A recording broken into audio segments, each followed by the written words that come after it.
Commercial juices جو ڈبے میں پیک ہو کے آ رہے ہیں، کچھ اس کی لائف 6 مہینے ہے، کسی کی سال ہے، کہ 2 سال ایکسپائر نہیں ہوتے. تو یہ ایکسپائر کیوں نہیں ہوتے؟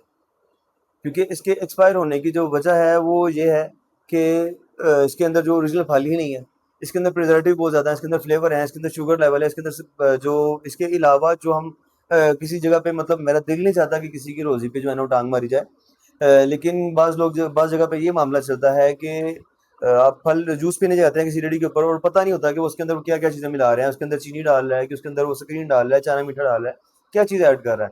تو سب سے بہترین عمل تو یہ ہے کہ آپ جوس کو گھر پہ بنائیں، وہ جوس کریں. میں اکثر و بیشتر پہلی ویڈیو میں بولا ہے اور اب دوبارہ کہہ رہا ہوں کہ اپنے دونوں ہاتھوں سے گند ڈالیں نا جوسز کے اندر، تو اتنا گندا نہیں ہوگا جتنا بازار کا گندا ہوتا ہے. اس لیے بہتر ہے کہ آپ جوسز کو گھر پہ بنائیں اور اس کو انٹیک کریں، آپ کو مزہ بھی آئے گا. اور سب سے اول چیز، بہترین چیز تو یہ ہے کہ آپ پھل کو پھل کی فارم میں ہی لیں، نہ کہ جوس بنا کے لیں. بہترین عمل جو ہے، جس طرح اللہ پاک کی ذات نے اس کو بنایا ہے، مالٹا ہے مالٹے کو ویسے کھائیں، سیب ہے سیب کو ویسے کھائیں. اور اگر جوسز کی طرف جانا ہے آپ نے تو پھر فالتے کا جوس گھر پہ بنائیں، وہ استعمال کریں. موسمی کا جوس گھر پہ بنائیں، وہ استعمال کریں، آپ کو بہت زیادہ بینیفٹ دے گا.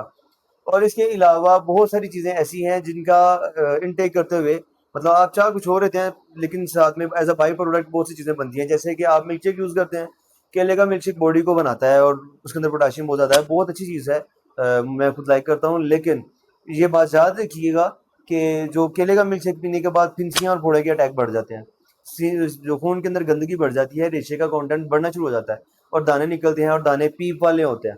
تو اس وجہ سے ایسی چیزوں کا استعمال جو ہے نا کرنے سے بہترین عمل یہ ہے کہ آپ کیلا کھائیں، اوپر سے دودھ پی لیں، آپ آم کھائیں، اس کے بعد دودھ پی لیں. اور اس کا جو ہے نا پراپر آپ کو شوگر لیول بھی ملے گا، پروٹین بھی ملیں گی، اس کے اندر جو ڈفرینٹ چیزیں ہیں جو کہ اسپیشلی وٹامنز ہیں وہ آپ کو پراپر وے میں جو ہے نا وہ ملیں گے. اس کے بعد دودھ کا کیلشیم ہے وہ بھی باڈی جو ہے نا ایکسیپٹ کرے گی. اور تھوڑا بہت جب آپ دھوپ میں باہر نکلتے ہیں تو اس کا وٹامن ڈی بھی آپ کو جو ہے نا وہ میجر سورس ہے. صبح کے ٹائم پہ ریڈ دھوپ ہوتی ہے، وہ تو میجر سورس ہے، وہ بھی ملے گا. کیلشیم بھی ہضم ہوگا، وٹامنز بھی ہضم ہوں گے، اور اس کے علاوہ آپ کے معدے کی بھی اصلاح ہوگی.